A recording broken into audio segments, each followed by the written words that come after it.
This week we're talking all about focus with the help of Stunt Pig. Adorama TV presents Digital Photography One-on-One, where we answer your questions.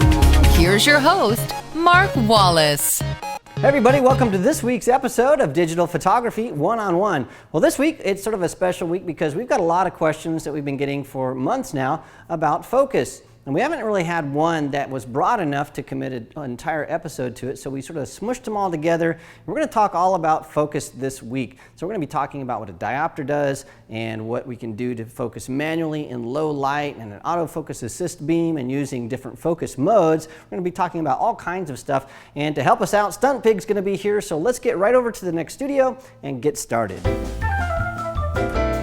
All right, well, the first thing we're going to do is talk about focus modes. And to help me out here, we have Kelsey, our producer, and Stunt Pig. And so what we're going to be doing is Stunt Pig is actually on rails. And so he's going to be moving along these rails toward my camera position. And so I will actually be shooting down here as Stunt Pig comes toward me. So what we're going to have is Kelsey's going to zip this down so you can see the real speed that Stunt Pig's going to be going. So send Stunt Pig over, wham, so he'll be coming at me just like that, and I will be shooting.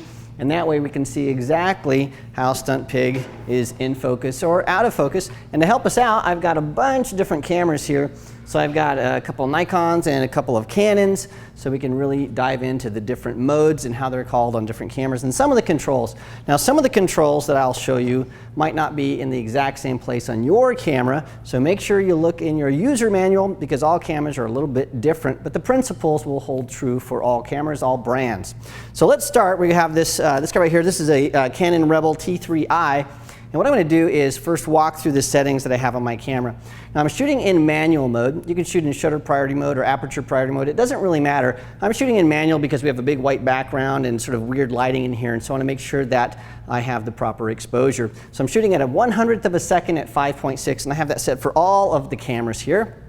The other thing I'm doing is I have all the cameras set to shoot high quality JPEG images. So none of these guys are shooting raw images, and I'll show you why that is important a little bit later on. And the other thing that we have these cameras set up to is their drive mode is in continuous shooting mode. So I want to start there and show you that the drive mode is different than the autofocus mode. So the drive mode, that is what allows you to shoot either one shot or a bunch of shots. So if I have my drive mode on continuous, which is what this is, I'll push down the button, and you can hear that that just shoots a bunch of pictures. If I had my drive mode set to a single shot, when I pushed down and held, I'd get one shot and that's it. So we have this on continuous mode just for the illustration of Stunt Pig coming at me. And so the drive mode and the autofocus mode, they're not the same thing, so try not to get those confused. Let's talk though about the autofocus modes. So the autofocus mode on this camera, this again is a Canon Rebel, on the right hand side there's a little button that says AF. Now if I push that, I have three options. I have one shot, I have AI focus, and AI servo. Now on a Nikon or a Sony or other brands of cameras, what you'll have is single, auto, and continuous. And they're different names, but they behave essentially the same way. So one shot or single allows you to focus on something, and as soon as you're focused, the focus locks and it's stopped there. It holds that. So I'm going to put this over on one shot. And what we have right now is we have Stunt Pig about halfway down our rail here. And so I'm going to focus on him. And as soon as I focus on him, my focus actually locks in, and I get this really nice beep. So you can hear that beep. Here we go. So you hear that beep? So my focus is locking. And then I can take a shot, and I get a great shot of Stunt Pig. But if Stunt Pig is actually moving, so sort of slowly have him move, Kelsey. There he is. So he's locked. But as he moves towards me, he is out of focus because the focus actually locked where he was the very first time. So what I need to do is have a focus mode that allows me to continuously focus as my subject is moving. Now it could either be my subject moving or it could be me moving forward and back from my subject. So what I'm going to do here is I'm going to push my autofocus mode and I'm going to put it to AI servo. Now that would be on a Nikon or other brand, that would be continuous focus. Now what that does is as my subject is coming toward me, or if I'm moving toward the subject, the focus is constantly updating. So let's check this out. So send Stunt Pig on down. So here he comes. I'm just shooting as he's coming toward me. And what that's doing is the closer Stunt Pig gets, the more the focus is adjusting. And so it works like that on our Canon camera. I'm going to grab really quickly. This is a Nikon D7000. The same thing. I have my camera set to manual mode, 100 at 5.6, ISO 800. And what I've done here is on the side of this camera, there's a little button. And when I push that on the top, I have my choices of single or continuous or something called continuous 3D. And on some cameras, you'll have that. You'll have that 3D continuous focus. And that is great for things that are moving forward or sort of at a diagonal because it sort of tracks that in space. And so that continuous focus 3D is really for things that are moving. So let's have Stunt Pig come at me one more time. Go ahead and send him down. Great. And you could hear that my camera was focusing really fast and tracking along with Stunt Pig with no problem. And we could grab, let's say this is a Canon 7D. Same kind of thing. I have my camera set to AI servo, same settings. And we'll do the same thing. So send Stunt Pig over. Okay, now you'll notice this camera is a little bit slower. So it's click, click, click, click. Instead of the D7000 was click, click, click, click. And we even have one that's really fast. This is the Nikon D3S. So send this guy right on over. Go ahead. All right. And you can see that there are all different speeds of not only focus, but the drive mode. And that depends on the lens you're using and the camera body and the autofocus system that's built in. And so they're all different makes and brands, and so some are faster than others.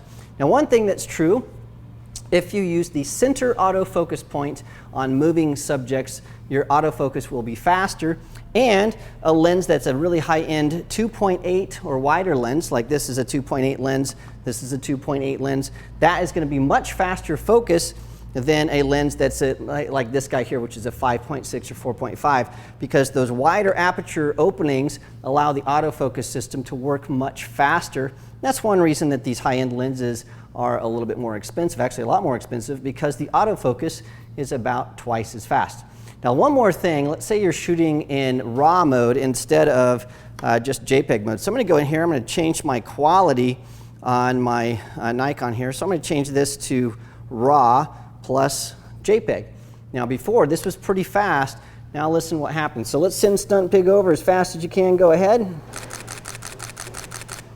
All right, that works pretty good, but at the end there, you heard that the camera just stopped.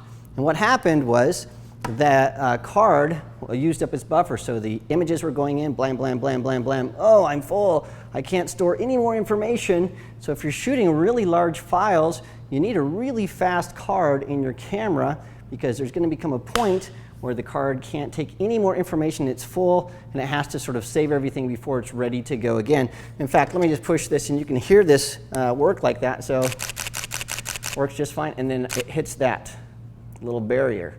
And then it just, I still have this held down, and it, see, it really slows down. So if you're shooting sports or something that you have your autofocus cranked and you have your drive mode cranked where you're shooting really, really fast, and you start to see all of a sudden something slows down, it's probably because your card can't keep up with all the information that your camera is sending its way. So you need either a faster card, or you just need to slow down a little bit. All right, so those are the drive modes and the autofocus modes. Again, there's single focus mode, there's continuous focus mode, and there's one more we haven't talked about, and that is AI focus on a Canon and automatic on other brands. And what that does is it chooses for you. So it looks and says, is this thing moving or not? So let's say it's about halfway where Stunt Pig is now, and I'm going to put this camera on the middle autofocus, AI focus, or auto if it was a Nikon or a Sony. And what I can do is, when it's about halfway and our subject isn't moving, listen and you get that beep. So it's behaving like one shot. One shot focus. So it's focusing on that, and it locks and it takes a picture. But if our pig was moving, so let's have pig move. Go ahead. It's going to continuously focus. So it detects if the subject is moving or not and chooses for you which mode is best. Now the question you have is, why wouldn't I always use that? Well, the reason you wouldn't always use that is because our cameras aren't so smart, and there are times where things can get out of whack. For example, let's say that Stunt Pig is at his birthday party, and he's at a park, and he's at the top of a slide, and we point our camera at him, and he's sitting there, and we focus, and our camera says, Stunt Pig isn't moving because he's sitting at the top of a slide, and our camera locks, but then all of a sudden he starts moving because he's coming down the slide. Well, now we're going to have an out of focus picture. So my suggestion is just don't ever use that autofocus, AI focus, or the autofocus mode. Use instead one shot or continuous or AI focus, or AI servo, sorry, so that you know exactly if you're shooting something that's moving or something that isn't moving, and just use those two and leave that auto mode. Just don't use that. All right, well, now that we know about those focus modes, let's take a look at something else that will have a huge impact on your photography if you wear glasses or if your eyesight isn't totally great, and that's called a diopter. So let's look at that next. All right, now that we know about autofocus modes, let's talk about something that a lot of people don't even know exists, and that's called the Diopter Adjustment on your camera. And what that does is this little teeny knob that's up here, sometimes it's over here, but there's a little knob or a slider that's near your eyepiece. And what that does is it makes sure that what you see through your viewfinder is actually in focus. So the way you adjust this and the way you check to see if you're actually in focus is you just look through the viewfinder and look at the numbers and the autofocus points inside the viewfinder. They should be crystal clear. And if they're not, then you need to adjust this diopter. The cool thing is that's made for people that don't have perfect vision, because most people don't, or if you wear glasses, well, you can adjust how your diopter works, and so it will be adjusted specifically for your eyes. Now to do this, it's pretty simple. Just sort of look through this eyepiece, and then what you're doing is you're looking at the numbers and the grid and the autofocus points, and you're moving this little dial right here until everything you see inside the numbers and the autofocus points, until those are crystal clear. And once they are, you know that your diopter adjustment is set correctly. Now remember, it's important that it's the numbers and the grid or the autofocus points that are in focus, not necessarily what's coming through the lens. For example, Stunt Pig here wasn't even in focus when I was adjusting my diopter, because I don't care if he's in focus, I care about what I see through the viewfinder, that's in focus. Because if that's in focus and the diopter is adjusted correctly, well, when I start to use manual focus or use my autofocus, well, I can see if things are actually in focus or not and not be fooled by bad vision. Well, there's another thing that we really need to understand about focus, and that's the difference between focus and blur. Now, blur is caused by camera movement, and focus is caused by your camera, well, being out of focus. So let me show you the difference. So what I'm going to do here is I'm shooting in shutter priority mode, and I've set my shutter to about 40th of a second, which is a slow shutter speed. And I'm going to take a picture of Stunt Pig here in focus. I'm not moving around. We can see that Stunt Pig is clearly in focus and he looks great. Now I'm going to put my lens to manual focus. In other words, I'm going to keep my same exact focus that I had before. So he's still in focus, but this time I'm going to shake my camera around. And when I do that, you can see that Stunt Pig here is now blurry. So he's not out of focus, he's blurry. One is caused by camera shake or a subject that's moving. The other is caused by improper focus. So let me show you what it looks like with him being improperly focused. I'll make sure he's out of focus. When we take a look at this, you can see that the background is focused, but he is not. They're two very different things, and you need to know the difference, because if you don't know the difference between blur and out of focus, well, you'll start calling all of your images blurry when some of them are out of focus and some of them are actually blurry, and you won't know if it's a focus issue that's the problem or if it's movement of the camera or the subject that's the problem. So you need to know the difference between those two. All right, well, let's talk about one other thing. We're going to zip over here. Now what we have is we have a big, huge white piece of paper, and we have this thing that's called the focus target. And the last thing I want to talk about in this episode is how our camera focuses with the autofocus system. So I'm going to put this out of the way. And what this has here is a huge problem, because there aren't any lines, there is no contrast. It's just one big white solid mass. So if I have my camera set to autofocus mode and I try to focus on this, well, it's not going to focus. It's just going to keep seeking focus. So the lens is going to go in and out and in and out, and it's not ever going to work, because there isn't anything for it to grab a hold of. There is no contrast, there's no lines, there's no difference between the brightest and darkest area in the image. Now this is a pretty obvious example of this, but this happens when the light gets low in any kind of situation, maybe inside or outside at night. There's not enough light for the camera to see any contrast, and so your camera's going to have autofocus issues. So what you can do if you have an issue like this you can put what's called a focus target out here. So we have this little focus target right here, and now we have some contrast. We have black and gray and white with this little target. And now my camera is on the exact same setting. As soon as I hold it up, whammo, it focuses just like that. Now I'm using a specific autofocus point. We talked about that in episode 58.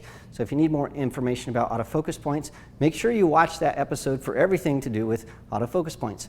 Now there's something else that I could do here if I needed to cheat. I could know that that's about 4 feet away. On my lens, if I'm using manual focus, so I'm looking through there, manually focusing, making sure it looks sharp to me. I know my diopter's adjusted right.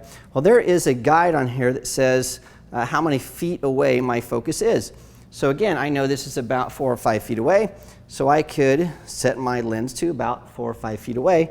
And so if I'm manually focusing and it looks like it's good, and I look down here and it says something like 1 foot or 20 feet, I know that I'm way off the mark because this isn't 1 foot or 20 feet away, and that's a good guide for me to know exactly how far away this is.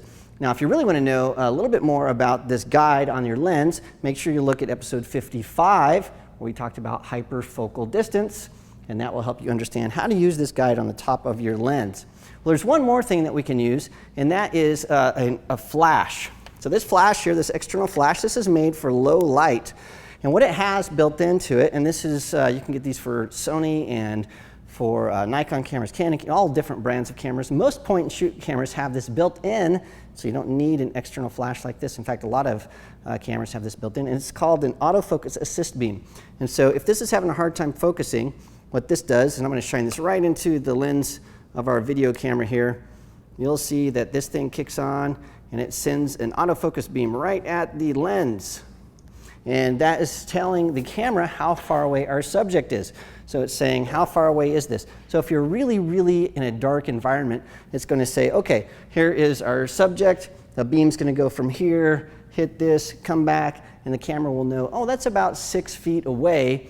And it'll adjust the focus to about 6 feet away, and you'll get focus. So some of these autofocus assist beams can help you focus in almost pitch dark. And the cool thing is if you have one on an external flash like this, a lot of external flashes allow you to turn the flash off but leave the autofocus assist beam on, so you're not actually using the flash, you're just using the autofocus assist, and that will really help you out. Well, there you have it, all kinds of things about focus. Now we know about different focus modes, drive modes, how to change our diopter focus, low contrast things, using a focus target, and using an autofocus assist beam. So now that you know all that stuff, you can put that together to shoot in different scenarios, and you'll get nice tack sharp images every time. Well, thanks so much for joining me this week. Remember, if you have a question about photography, you can send it to me at askmark@adorama.com, and don't miss out on all the content we have at the Adorama Learning Center. So go over there, check it out, and also please subscribe to our channel so you don't miss a single episode. Well, thanks again for joining me, and I'll see you again next week. This episode is brought to you by Adorama TV. Visit the Adorama Learning Center where you'll find photography tips and techniques, links to the gear used in this episode, and related videos. For all the latest photography, video, and computer gear, visit adorama.com. And the next time you're in New York City, visit our store located on 18th Street between 5th and 6th Avenue. Hi everybody, welcome to this week's episode of what is this? Adorama TV, Digital Photography 101. Stop juicing your biceps. We have things to do. Are you rolling? Whoa, that's scary.